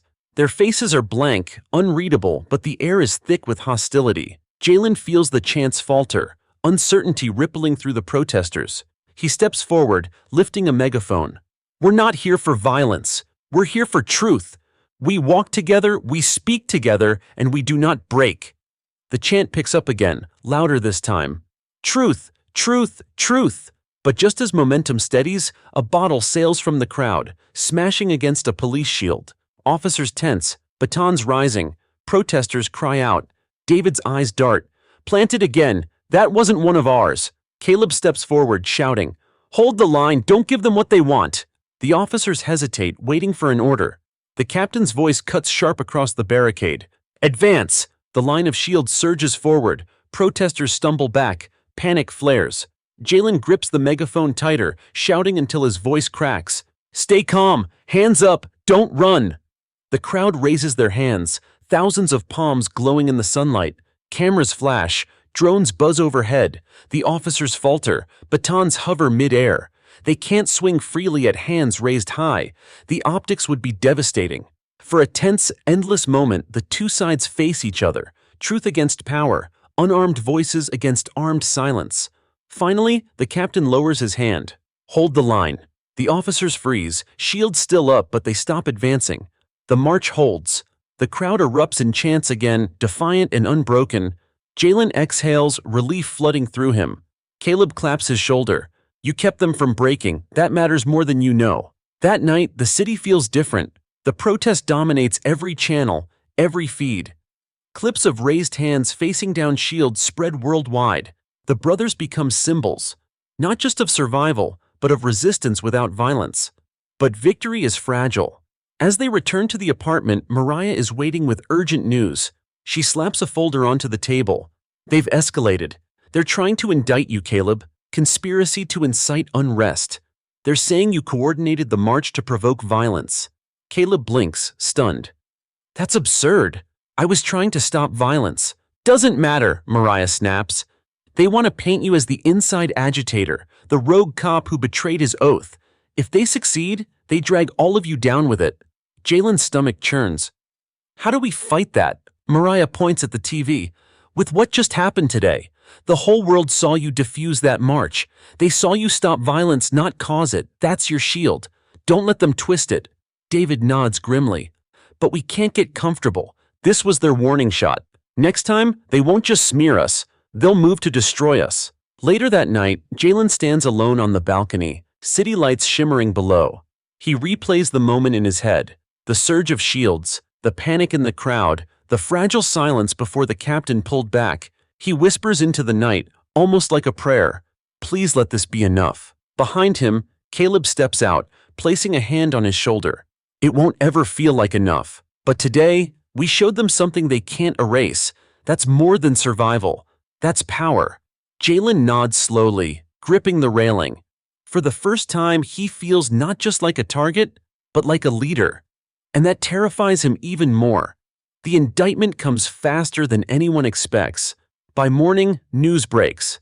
Suspended officer Caleb Brooks under investigation for inciting violence. The headline dominates every screen, twisting yesterday's march into a crime scene. Caleb sits on the couch, jaw tight, as the anchor repeats the charges. Authorities allege Brooks used his inside knowledge of police operations to orchestrate the protest that turned confrontational. Jalen slams his hand against the armrest. That's a lie. Everyone saw you calm the crowd. David paces behind them, fury in every step. This is their playbook. They can't win on truth, so they rewrite the script. Caleb exhales, steady but heavy. Then we tear their script apart. Mariah storms into the apartment with stacks of legal briefs. Her eyes burn with frustration. They're moving aggressively. They'll subpoena your records, twist your texts, your calls, anything they can. If we don't fight back publicly, they'll bury you under their narrative. Caleb looks at her evenly. What's our move? She drops the files on the table. Video, witnesses. The march footage shows you stopping chaos, not starting it. And we bring in testimony from protesters who heard you call for peace. That's our shield, David nods. And I'll testify too. They want credibility? A decorated soldier calling out their lies carries weight. Mariah gives him a thin smile. It'll carry more than weight. It'll carry fire. That afternoon, the brothers meet with protesters at a community center. The room is crowded, voices loud with energy. As soon as Caleb enters, silence falls, eyes fixed on him. One young man stands, fists clenched. They're trying to pin it on you, man. They say you started the chaos. Caleb raises his hands, voice calm but firm. I didn't start it. I stopped it. You all saw me tell everyone to hold the line. You saw me shout for peace. A woman in the back calls out, "We saw it! We'll testify!" Others nod, voices rising in agreement. Jalen looks around, his chest swelling with something new. Hope born not just from family, but from community. David steps forward, his voice cutting through the noise. Then we fight this together. Not one man against the system, but a whole city. They want Caleb alone. We won't let them have that. The crowd erupts in applause. But as hope rises, so does danger. That evening, while leaving the center, the brothers spot the black SUV again, idling at the corner. Its tinted windows reflect the streetlights like dark eyes. David stiffens instantly. Same one as before. Caleb pulls out his phone, snapping another photo. But before he can, the SUV speeds off, tires screeching against the pavement. Jalen exhales shakily. They're watching closer now. David's eyes narrow. No, they're circling, preparing. Back home, the tension simmers. Caleb sits at the kitchen table, flipping through Mariah's files, memorizing every detail. Jalen leans against the counter, restless. What if they actually indict you? What if this sticks? Caleb doesn't look up. Then we fight it in court, and if court fails, we fight it in the streets. With truth, with witnesses, with every voice that refuses to be silenced. David speaks quietly, but with steel in his tone. They want to fracture us, break our unity, but all they're doing is pushing us closer together. Jalen nods slowly, gripping the counter tighter. Then we don't give them what they want. We don't break. The next day, the battle spills into City Hall. Protesters pack the steps, chanting Caleb's name. Inside, officials hold a press conference, painting him as reckless, dangerous, a traitor to his badge. But outside, Jalen steps to the microphone again. His voice shakes at first, then steadies. They call my brother a traitor. I call him a truth teller. They say he started chaos. I saw him stop it. They want you to believe lies, but we've lived the truth. And the truth is this. Justice doesn't come from silence. It comes from standing. The crowd roars, drowning out the official statements. Cameras capture it all. The narrative begins to shift again. That night, as the brothers regroup, Mariah brings another revelation. She lays down fresh documents, internal emails leaked by an anonymous source. They show high-ranking officers discussing containment strategies and explicitly naming Caleb as a target. Jalen's eyes widen. This proves it. They plan to frame you. Mariah nods grimly. It's not enough for court yet, but in the court of public opinion, it's dynamite. David leans forward, eyes blazing. Then we light the fuse. Hours later, Caleb records a video statement. He sits at the kitchen table, the leaked emails spread before him. His voice is calm, steady, unflinching. They call me a traitor, but here's the truth. They plotted against me. These are their words, their emails, their plans. They want me silenced because I wouldn't stay quiet, but I will not stop.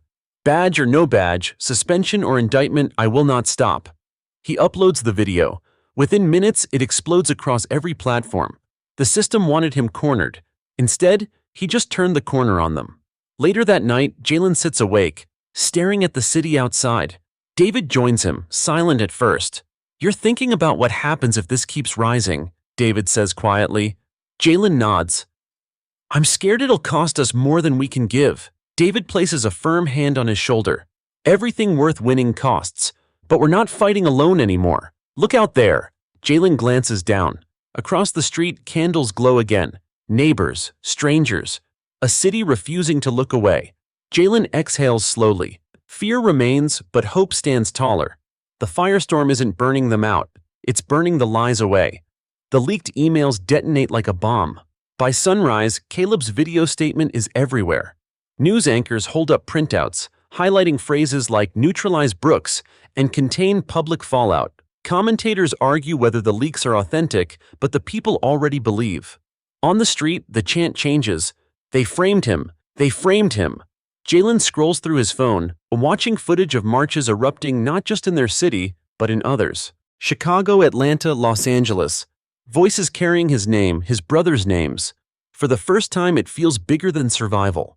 It feels like movement, but movements attract enemies. Mariah bursts into the apartment mid-morning, folders under her arm, phone buzzing nonstop. Her face is tight with urgency.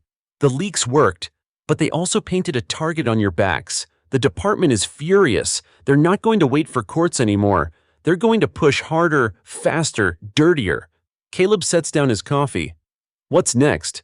Mariah lays out documents on the table. Rumors, smears, they're trying to dig into your pasts, old tickets, fights, disciplinary notes, anything they can twist into a scandal.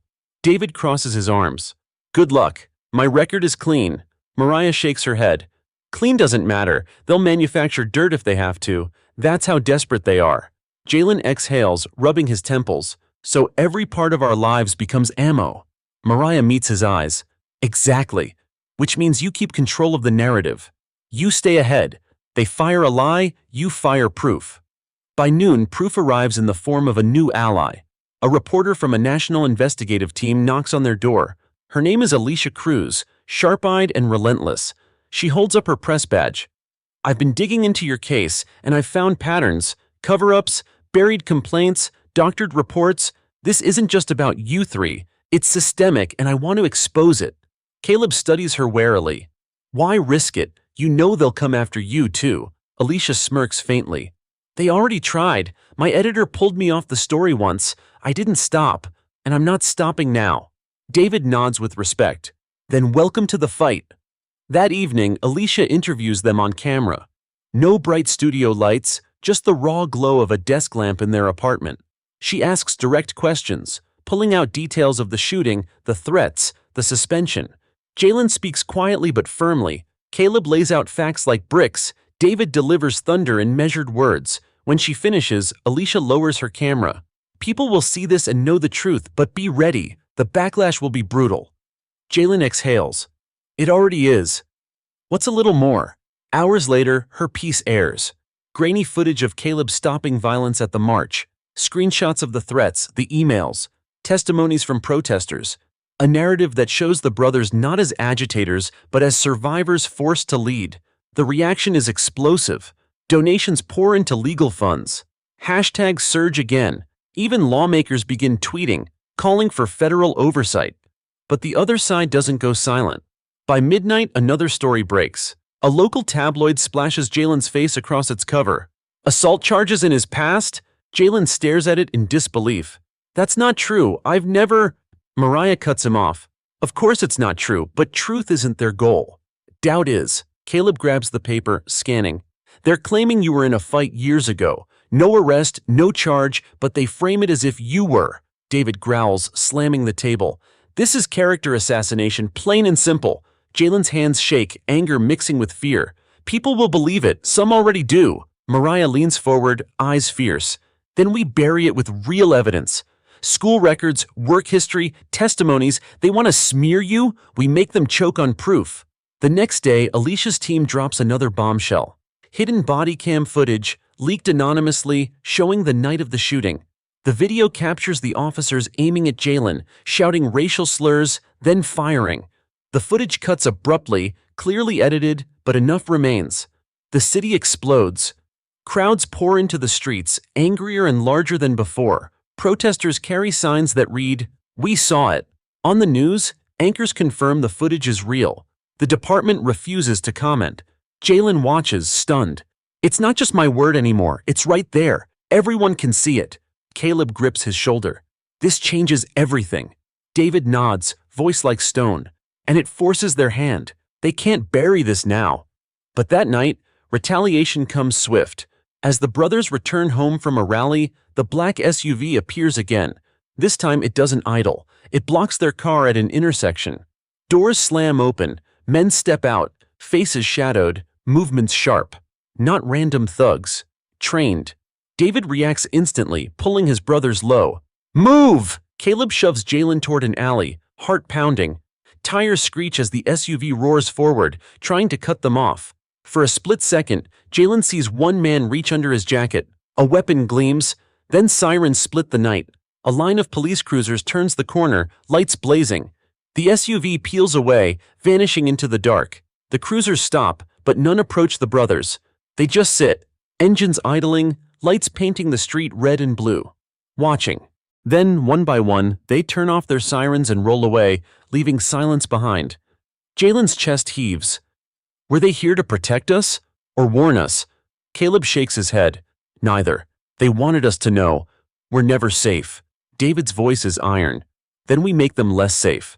Tomorrow we go louder. Tomorrow we make it impossible for them to hide.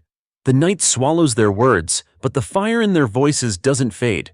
The fight is no longer just about survival. It's about exposing everything, no matter the cost. Sleep becomes impossible. Every creak of the floorboards, every car engine outside the window makes Jalen's chest tighten. The black SUV still burns in his memory. The gleam of a weapon, the silent police cruisers watching but not helping. At dawn, Caleb finds him sitting on the balcony, eyes bloodshot, phone buzzing non-stop.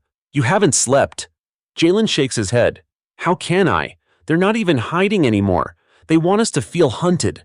Caleb pulls out a chair, sitting beside him. Then we don't hide either. We don't live like prey. David steps out next, uniform crisp even at this hour. He overhears, his voice steady but grim. He's right. Prey runs, predators stand. Jalen exhales slowly, forcing himself to nod. Then we stand. Later that morning, Mariah arrives, tension radiating from her every step. She lays a thick folder on the table. We need to talk about protection. I've reached out to federal contacts. With the leaked footage and the threats, we might finally trigger federal oversight. Jalen's eyes widen. You mean actual protection? Not just candlelight vigils and hashtags? Mariah nods. Yes, but it's not guaranteed. It depends on how much heat we keep on them, which means you three can't slow down. Caleb leans forward, voice firm. We weren't planning to. David folds his arms. Then what's our next step? Mariah opens the folder. Inside are photos of other victims. Families who filed complaints that vanished. Men and women who disappeared from headlines before their stories began. We build a coalition. This isn't just about Jalen anymore. It never was. We link every silenced story together. We turn your fight into everyone's fight. The weight of the photos presses into the room. Jalen picks one up, an older black man, face bruised, complaint stamp dismissed. His throat tightens. He deserved better. They all did. Caleb meets his brother's eyes. Then let's give them what they deserve. Justice. That afternoon, Alicia Cruz returns with her crew. She's already buzzing with adrenaline. The footage shook the country. But if we connect it to these cases Mariah found, it explodes into something bigger: systemic corruption. We're talking hearings, resignations, maybe even indictments. David narrows his eyes. Which means they'll come at us harder than ever. Alicia nods. Yes, but that means we're close. They film interviews with families of victims. Mothers crying as they describe sons beaten without cause. Fathers holding photos of daughters arrested and vanished into the system. Each testimony stacks weight onto the fire. Jalen listens, heart heavy.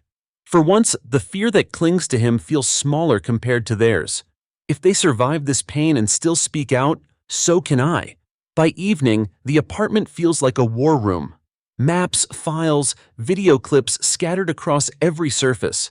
Plans whispered like battle strategy. Then, another knock at the door. David tenses instantly, hand hovering near his holster. Caleb peers through the peephole. It's a neighbor, pale and trembling. "They're outside," she whispers when Caleb opens the door. Two men, parked across the street all day, watching. One of them pointed at your window. Caleb thanks her quietly, then shuts the door, jaw tight. They're escalating again. David looks at his brothers. Then we escalate too. We take this beyond the city. The next morning they board a train to Washington, D.C., escorted by Alicia's crew. Cameras capture their departure. Jalen in a hoodie, Caleb stone-faced, David in uniform like a shield. The headlines follow. Brooks brothers take their fight to Capitol Hill. On the train, silence hangs heavy until Jalen finally speaks. "Do you think Congress will actually listen?" Mariah, seated across from him, answers without hesitation. "They'll have no choice. Public pressure forces political ears open." David gazes out the window, landscapes blurring by. "Then let's make sure the pressure doesn't stop." D.C. feels different, colder, heavier with power. Protesters already gather near the Capitol, carrying signs with their names. Reporters swarm as the brothers step off the train.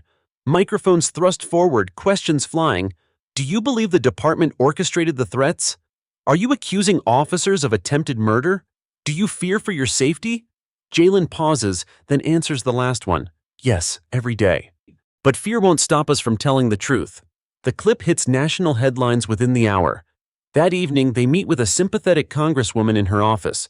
She studies the files Mariah spreads across the desk, her brow furrowing deeper with every page. "If even half of this is accurate, it's damning." "It's all accurate," Mariah insists. The congresswoman exhales. "Then I'll push for hearings. But be warned, once you step into this arena, you're not just facing a department. You're facing an entire system protecting itself." David answers without flinching. "We've been facing that system since the first shot was fired. This is just a bigger battlefield." The congresswoman studies them for a moment longer, then nods. "Then let's prepare for war." That night, in a hotel near the Capitol, Jalen lies awake again. The city hums outside, the monuments glowing in the distance. Caleb sits across the room, reading through Mariah's files. David stands near the window, watching for shadows. Jalen whispers, "Do you ever wonder if we'll survive this? Not just win, survive?" Caleb lowers the file, eyes tired but firm. "Every day. But survival isn't the goal anymore. Changes." David turns from the window, his silhouette framed against the lights of Washington. "And if change costs us, then so be it. Better to fall fighting than live kneeling." The words hang heavy in the room. Jalen closes his eyes, fear pressing against his ribs. But beneath it, something else stirs. Not just resolve, not just anger, a sense of destiny. For the first time, he feels like their fight is no longer about what was done to them. It's about what they can force the world to become. The first morning in Washington is gray and tense. Protesters line the streets outside the Capitol, bundled against the wind, their signs raised high. "Justice for Jalen. End corruption. Protect the truth." Inside their hotel, the brothers dress in silence. Caleb knots his tie with deliberate calm, David pins his medals with precision, and Jalen pulls on a dark blazer that still feels heavy on his shoulders. "You ready?" Caleb asks softly. Jalen exhales. "No, but I don't think ready is part of this anymore." David claps him on the back. "Then we walk in anyway." At the Capitol, they're escorted through echoing halls, cameras flashing at every corner. The hearing room is already packed, reporters in every seat, cameras trained on the witness table. Mariah leans in as they take their seats. "Remember, short sentences, steady tone. Don't let them bait you." Jalen nods, but his palms sweat against the wooden surface. He glances at Caleb, who gives him a firm nod, then at David, who sits like stone. The committee chair gavels the room to order. Today we examine allegations of misconduct and systemic abuse in the policing of our cities, brought to national attention by the Brooks brothers. Gasps ripple through the room at the formality of the introduction. For the first time, their names are in the congressional record. Caleb testifies first. His voice is calm, measured. I wore the badge for years. I believed in it, but I cannot believe in silence. When my brother was shot at by men in uniform, when evidence was buried, when threats followed us into our home, what oath was I protecting if I stayed quiet? I stand here suspended, not because I betrayed my badge, but because I honored it. David speaks next, thunder in every word. I fought overseas for freedom, for principles written in blood, yet I return home to see my own brother hunted, silenced, nearly killed. If the system betrays the people it swears to serve, then it's not law, it's tyranny, and tyranny must be confronted. The room buzzes with murmurs. Cameras flash like lightning. Finally, Jalen leans forward. His voice trembles at first, then steadies. I never asked to be here. I never asked to be a symbol. All I did was survive when they tried to kill me. But survival is not enough if the same system that tried to bury me will bury others tomorrow. I stand here because silence would mean they win. The hearing room falls silent, every word hanging heavy in the air. But the questions come sharp, barbed. One congressman leans forward, voice dripping with skepticism. Mr. Brooks, how can you prove these threats weren't fabricated, that the emails weren't doctored? Jalen swallows, holding up the folder Mariah prepared. Because they came from their own servers, because timestamps match, because neighbors saw men break into our home, because cameras caught their SUV tailing us, and because if it was fabricated, why would I still be here, risking my life instead of hiding? The congressman shifts uncomfortably, the question turned back on him.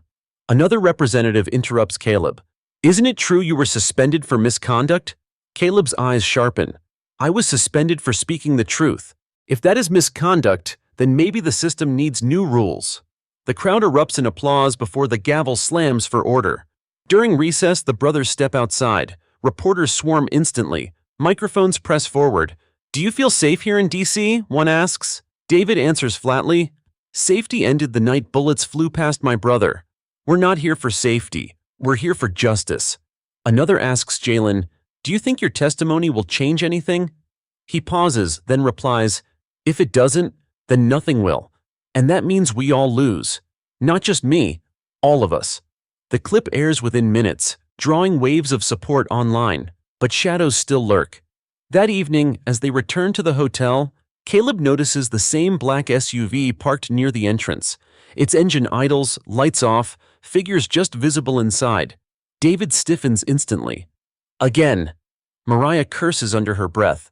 They followed us across state lines.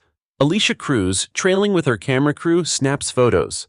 Proof they're stalking you even here. We'll blast this everywhere. But Jalen can't shake the dread gnawing in his stomach. If they were willing to come this far, what else would they risk? In the hotel room later, exhaustion weighs heavy. Caleb scrolls through messages of support, David paces like a guard dog, and Jalen lies awake, staring at the ceiling. Finally, he breaks the silence.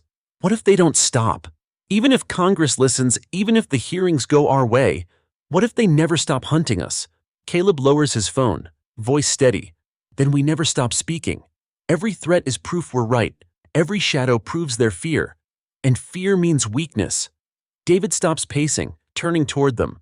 And weakness can be broken. We keep pushing until it cracks. Jalen exhales, nodding slowly. His fear doesn't vanish, but it begins to transform, into resolve, into fire.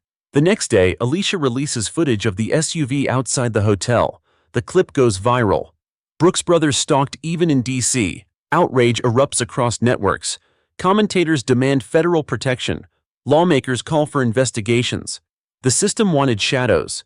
Now the shadows are dragged into the light, and the fire spreads higher than ever before. The morning after their testimony, the city hums with tension. News stations replay clips of Jalen's trembling but defiant words, David's thunderous warnings, Caleb's calm indictment of silence. Across social media, hashtags climb. Brooks Brothers, #Justice. In uniform, #Truth Against Power. But with the surge of support comes a darker undercurrent. Threatening messages flood their inboxes, some cloaked in anonymous handles, others brazenly signed with names. You won't make it home. Your fight ends tonight. Jalen stares at the screen until Caleb gently pushes the phone away. Don't give them the satisfaction of watching you flinch. David adjusts his uniform jacket, jaw like stone. They're bluffing, but if they're not, we'll be ready. Later that day, Alicia Cruz bursts into their hotel suite, her camera crew trailing. Her face is pale, her voice tight. It just escalated. A new leak hit the press, not from you, from them. She slaps down a printed article. Headline: Leaked memo claims Brooks brothers are security risk to the nation. Jalen blinks, reading aloud. Potential ties to extremist groups. What? Caleb seizes the page, scanning. This is fabricated, twisted from nothing. Mariah storms in moments later, breathless. They're framing you as national threats. They want to discredit you on the biggest stage possible. If this sticks, federal protection could vanish. Worse, they'll justify coming after you harder. David's voice rumbles like distant thunder. Then we don't just deny it, we obliterate it. That afternoon, they call a press conference on the Capitol steps. The crowd is massive, protesters waving signs, reporters jostling for position, cameras trained on the brothers. Jalen steps forward first, voice steady though his hands tremble. They call us extremists. I call us survivors. They say we're a threat. I ask, who pulled the trigger? Who sent the threats? Who stalked us across state lines? Not us. Them. Caleb holds up the leaked memo, shaking it once. This is fiction, a system desperate to protect itself. But desperation is loud, and truth is louder. Finally, David steps forward, medals gleaming in the afternoon sun. They question our loyalty. I carried this flag across deserts and war zones. I watched brothers fall for it. Loyalty isn't in question. Corruption is. And corruption has no flag. The crowd roars. The footage spreads instantly, dismantling the memo before it takes root. But their enemies refuse to fade. That evening, Mariah receives a call from a contact deep in the justice system. She pales as she listens, then turns to the brothers. They're planning an arrest, tonight. They want to charge Jalen with obstruction, claiming he tampered with evidence to stage the body cam footage leak. Jalen's heart slams. They're going to lock me up? Caleb grips the table, fury boiling. This is it. They're at their breaking point. They can't silence us any other way. David steps closer, voice low but steady. Then let them come. If they drag you out in front of cameras, it'll only make their rot clearer. Mariah shakes her head. Or it buries you. Jail isn't a stage, it's a cage. We can't let them. Silence hangs heavy. Jalen whispers, What choice do we have? Caleb looks at him with steel in his eyes. We choose visibility. They want you behind bars, hidden. We stay in the light. We stay loud. Minutes later, Alicia's team is live streaming again. Jalen speaks directly into the camera, raw and unfiltered. They say I tampered with evidence. I didn't. What I did was survive. And now they want to punish me for living. If they come for me tonight, know this. It's not justice. It's fear. Fear of the truth. And fear means they're losing. The live stream trends instantly. By the time patrol cars surround the hotel, protesters already fill the street outside, chanting his name, blocking the entrance. Cameras flash, drones hover. Officers step out, hesitation clear in their movements. Every lens is aimed at them. Caleb stands tall at his brother's side. Make your choice, he says loudly enough for the crowd to hear. Arrest an innocent man under false charges or walk away. The officer in charge hesitates. His jaw tightens. Then, with a curt wave, he signals retreat. The cruisers roll back into the night, leaving the crowd cheering in defiance. Jalen collapses into his brother's arms, shaking with relief. We just stared them down. David's voice is steady but grim. We stared them down once. They'll be back, but so will we. That night, as the noise fades outside, the brothers gather in the quiet of their hotel room. Exhaustion weighs heavy, but adrenaline keeps them upright. Mariah speaks softly. You're forcing cracks in the system. Every move they make to silence you backfires louder. But cracks make systems dangerous too. They lash out when they're breaking. Caleb nods slowly. Then we brace for the lash, and we keep hitting until it shatters. David stares out the window at the Capitol dome glowing against the dark sky. They wanted us silenced. Instead, they turned us into a storm. Jalen leans back against the wall, chest still heaving. Fear lingers, but for the first time it doesn't drown him. Instead, it fuels him. The storm isn't ending, it's only reaching its breaking point. The night of the attempted arrest changes everything. By dawn, headlines scream across the nation. Crowd blocks false arrest of Brooks brothers. Justice or tyranny? Nation watches D.C. standoff. Jalen wakes to the sound of his phone vibrating non-stop. Messages pour in. Supporters thanking him for his courage, strangers offering prayers, veterans pledging solidarity. For every threat, 100 voices rise louder in defense. He sits on the edge of the hotel bed, phone clutched tight, whispering to himself, "They're not just watching, they're standing." Caleb enters, holding a stack of newspapers. He tosses one on the bed. The front page shows Jalen's livestream screenshot. His face pale but resolute. His words quoted in bold. "Fear means they're losing." Caleb's voice is steady. "You didn't just speak for yourself last night. You spoke for everyone who's been silenced. That's why it landed." David steps out of the bathroom in uniform, polishing his metals like armor. And that's why they'll strike harder today. Storms always rage before they break. By mid-morning, the streets outside the Capitol are overflowing. Tens of thousands march, candles and banners filling every block. The chants echo off marble walls. "Truth won't die. Justice for all. Hands off the Brooks brothers." Mariah pushes through the crowd to the hotel lobby where the brothers wait. Her face is lit with urgency and exhaustion. It's working. The Justice Department just announced an emergency review of the leaked footage. Federal investigators are here in the city. Jalen's eyes widen. So this is it? The turning point? Mariah shakes her head. Turning points are fragile. They'll fight like hell to crush this before it grows. That afternoon, they march at the front of the crowd. Caleb and David flank Jalen like sentinels.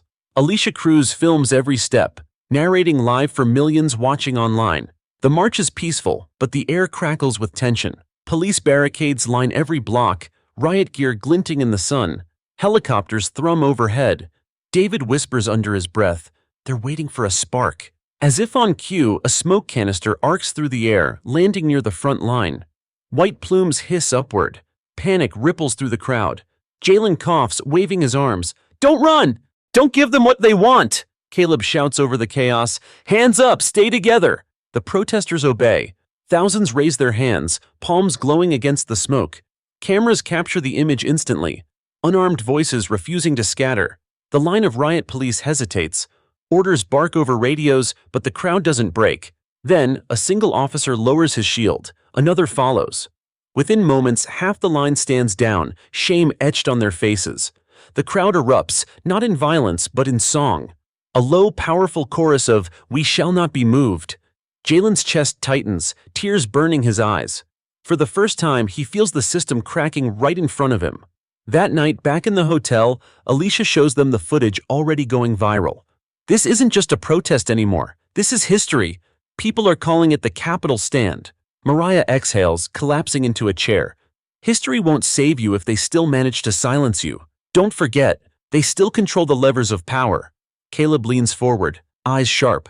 "Then we rip the levers out of their hands." David nods slowly. Step one is already happening. Some of their own won't follow orders anymore. That's how tyrannies fall. Jalen whispers, almost to himself. But at what cost? The cost comes sooner than expected. Around midnight, the fire alarm blares in the hotel. Guests pour into the halls, confusion and panic everywhere. David moves instantly. "This isn't random." Caleb shoves Jalen toward the stairwell. "Move!" As they push through the crowd, Jalen glances back and freezes.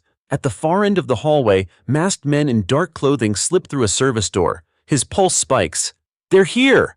The brothers race down the stairs, Mariah and Alicia close behind. Outside, the crowd of protesters still lingers, their chants filling the night. The brothers push through, blending into the sea of supporters. On the hotel's upper floors, faint shadows move in windows. But the protesters never scatter. Instead, they surround the building, chanting louder, shielding the brothers with sheer numbers. Caleb grips Jalen's arm tight. "You see that?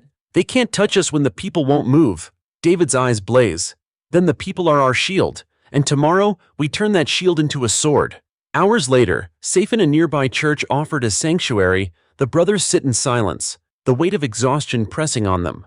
Candles flicker, casting soft light across tired faces.